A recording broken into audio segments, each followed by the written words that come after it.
এলাকাবাসী দীর্ঘদিন এই এলাকার আমার আব্বা কাউন্সিলর ছিল, মেম্বার ছিল, অনেক ধ্যান দরবার করছে। ধ্যান দরবার করতে গেলে এক পক্ষ খুশি হয়, আরেক পক্ষ বেজার হয়।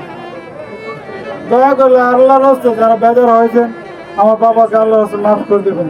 একটা করছে আমার আব্বু এলাকার ভালো না, সেটি আমার বাবা বলে গেছে, বাবা কারো ক্ষতি করবে না, জীবনে উপকার না করো, কারো কোনোদিন ক্ষতি করবো না, এই জিনিসটা মাথায় রাখবো। আপনার কাছে মাফ চাচ্ছি আমার বাবার পক্ষ হয়ে। কেউ যদি মানা থাকেন আমার সাথে যোগাযোগ করবেন, ইনশাল্লাহ আমরা যথাসাধ্য চেষ্টা করব দিয়ে দেওয়ার জন্য। আমার বাবার জন্য সবাই দোয়া করবেন। আর কৃতকর্ম যে কর্মগুলো ভালো তার জন্য আমরা প্রশংসা করব, আর যে কর্মগুলো খারাপ করেছে তার জন্য আমরা সকলেই তাকে মাফ করে দিব।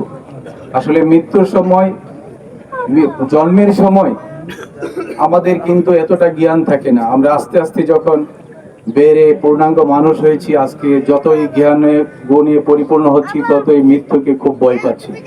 সেরকম মৃত্যুর কাজ আমরা করিনি। পুণ্যবান কাজ করলে মৃত্যুটা খুব স্বাভাবিক জিনিস মনে হবে। তাই আজকে এই মুসলিয়ান ভাইদেরকে বলবো ওনার পরিবার যাতে এই সুখ বইতে পারে তার জন্য আমরা সবাই দোয়া করব। এবং আক্তারুজ্জামান নিতান্তই খুব ভালো একজন মানুষ ছিলেন, উনি আমার আত্মীয় হয়, কিন্তু ওনার যতবারই ওনার সাথে কথা হয়েছে আমি ভাবতেই পারি না উনি অত্যন্ত সহজ সরল একজন মানুষ ছিলেন। আমরা আজকের এই দিনে তার পরিবার যাতে এই সুখ বইতে পারে তার জন্য সবাই প্রাণ খুলে দোয়া করবো। দোয়া করা ছাড়া আজকে তার জন্য কিছুই করার নেই আমাদের। আমি মেয়র ছিলাম, উনি কাউন্সিলর ছিল, উনি খুব ভালো মানুষ, অনেকদিন আমার সাথে ছিল। পূর্ব সেই মনে করেন মেম্বার ছিল, সাবেক মেম্বার। ওনার জন্য আমরা সবাই দোয়া করবো, আল্লাহ যেন ওনাকে ব্যস্ত নসিব করে, এই আশা ব্যক্ত রেখে আমার ভাই নিঃসন্দেহে একজন সামাজিক এবং ভালো মানুষ ছিলেন। আস্তে আস্তে আমরা এই জানাজা হয়ে দেখি, আপনার সবাই যারা পিছনে দেখি, দেখেন অনেক লোক এখানে বাইকে ভালোবেসে এখানে জানাজা উপস্থিত হয়েছে। আমিও ছোট শ্রম থেকে দেখেছি, ওনার বাবা গোডাউনের ব্যবসা করতো, উনিও করেছেন আমাদের চোখের সামনেই। কখনো হাসি ছাড়া কথা বলেছে না, সবসময় হাসি দিয়ে কথা বলতো এবং গরিব দুঃখী মানুষের পাশে তারা দাঁড়াইতো। এই জন্য উনি কমিশনার পাশ করেছেন এবং সবাই ওনাকে ভালোবাসতো। আমি অন্তর থেকে দোয়া করি আল্লাহ যেন ওনাকে বেশ নসিব করেন। মরহুম আক্তার হোসেন সাহেব, উনি অত্র ওয়ার্ডের কাউন্সিলর ছিলেন, সাবেক মেম্বার ছিলেন। উনি অত্যন্ত জনপ্রিয় মানুষ ছিলেন, উনি সমাজ সেবক ছিলেন, উনি জনদরিদ্র ছিলেন। আজকে ওনার জানাজায় প্রমাণিত হয় উনি একজন ভালো মানুষ ছিলেন, ভালো মনের মানুষ ছিলেন। জান্নাতের সর্বোচ্চ স্থানে অধিষ্ঠিত করেন এবং ওনার পরিবার পরিজনকে যেন আল্লাহ পাক এই সুখ সইবার ক্ষমতা দান করেন। দোয়া করব আল্লাহ পাক যেন ওনাকে জান্নাতের সর্বোচ্চ স্থানে অধিষ্ঠিত করেন। সবাইকে ওপারে যেতে হবে। আক্তার হোসেন সাহেব আমার বন্ধু, বাল্য বন্ধু, সেলিমের পিতা, আমার খুব ঘনিষ্ঠ ছিল।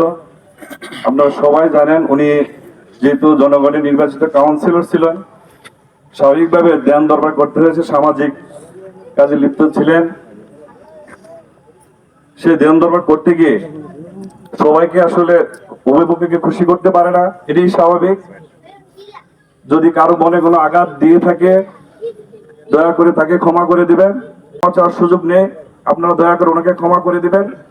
মহান রাব্বুল আলামিন যেন ওনাকে জান্নাতুল ফেরদৌস নসিব দান করেন। আমাদের সাথে অনেকবার চরমোনায় গিয়েছেন ও চরমোনায় মুরিদ হয়েছেন এবং উনি আমাদের সাথে রমজানে 15 দিন তরবিয়তে সময় দিয়েছেন চরমোনার ময়দানে।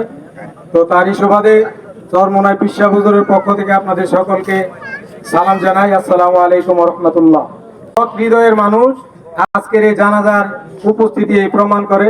তো সকলে ওনাকে অন্তরের অন্তঃস্থল থেকে ক্ষমা করে দিবেন, তার জন্য দোয়া করবেন, আল্লাহ যেন তাকে বেহেশতে উচ্চ মাকাম দান করেন।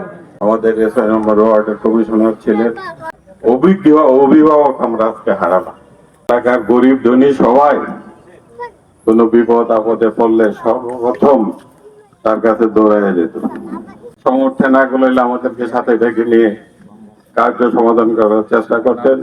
খুব ভালো লোক ছিলেন। আজকে সকালে হঠাৎ করে ওনার মৃত্যুর খবরটা শুনে আমিও একটু অভিভূত হয়ে পড়েছিলাম।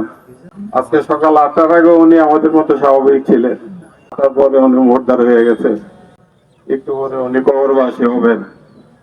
আমরাও যারা এখানে আছি আমরাও একদিন ওই পথে আমাদের হাঁটতেই হবে। আর শেষ কোনো গতি নেই, যেহেতু পৃথিবীতে আসছি আল্লাহ আমাদেরকে পাঠিয়েছেন, আমাদেরকে ওই কবরবাসী হতেই হবে।